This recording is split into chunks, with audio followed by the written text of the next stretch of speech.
অসমখনৰ জনসাধাৰণক আমি সজাগ কৰিবৰ বাবে আজি আমি এই পদক্ষেপ লৈছো আৰু এই পদক্ষেপ আমাৰ সমগ্ৰ অসমতে হ'ব। প্ৰথমতে আমি আমাৰ নিজৰ এই উজনি অসমখনত আমি প্ৰথমতে আমি এই প্ৰভুত্বটো ৰাখিব লাগিব। সেয়ে প্ৰথমতে আমি উজনি অসমৰ পৰা আমি আগবাঢ়িম। অবৈধ মিয়া বাংলাদেশী পাৰ ৰক্ষা কৰিবৰ কাৰণে আমি আজি আমাৰ চেষ্টা কৰিছোঁ। আমি আজি হোৰ্ডিং লগাইছোঁ ডাঙৰ ডাঙৰ সজাগ কৰিবৰ কাৰণে, অসমবাসী ৰাইজক সজাগ কৰিবৰ কাৰণে আমি ডাঙৰ ডাঙৰ হোৰ্ডিং লগাইছোঁ। আৰু হোৰ্ডিং আমি আজি শিৱসাগৰৰ পৰা আৰম্ভ কৰিছোঁ, উজনি অসমত প্ৰথম আৰম্ভ কৰিম। গোটেই অসমৰ পৰা গৈ গোটেই সমগ্ৰ অসমতে আমি এটা সজাগতা সৃষ্টি কৰিম যে আমাৰ মিয়াৰ পৰা কেনেকৈ আমি ৰক্ষা কৰোঁ। গতিকে আমি অসমীয়া যুৱ মঞ্চৰ 4টা শ্লোগান আমি লৈছোঁ। এটা শ্লোগান হৈছে যে মিয়াক খেদক অসম বচাওক।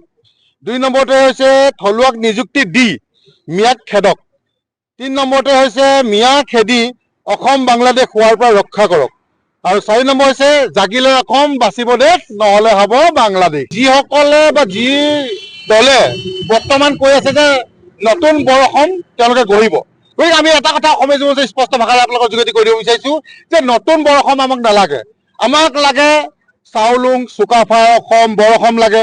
আমাক লাগে শ্ৰীমন্ত শংকৰদেৱ মহাপুৰুষজনৰ আমাৰ বৰ অসম লাগে। আমাক নতুন মিয়াৰ বৰ অসম আমাক নালাগে। আমি অসমীয়া যুৱ মঞ্চ ওলাই আহিছোঁ, ইয়াৰ লগে লগে সমগ্ৰ অসমৰ জনগণ ওলাই আহিব আৰু মিয়াক পিটি পিটি বাংলাদেশত থৈ অহা হ'ব। ইয়াত কোনো কম্প্ৰমাইজ মিয়াৰ ক্ষেত্ৰত নহ'ব।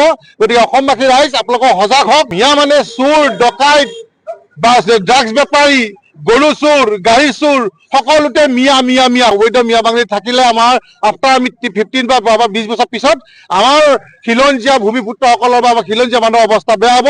গতিকে আমি এটা আজি মেছেজ দিবৰ কাৰণে আমি অসম চৰকাৰক দাবী জনাইছোঁ যে অতি শীঘ্ৰে যিমান অবৈধ মিয়া বাংলাদেশী অসমত আছে সকলোকে টালি টোপোলা বান্ধাই একদম বাংলাদেশত থৈ আহিবলৈ বাবে আমি মুখ্যমন্ত্ৰীক আমি আহ্বান জনাইছোঁ।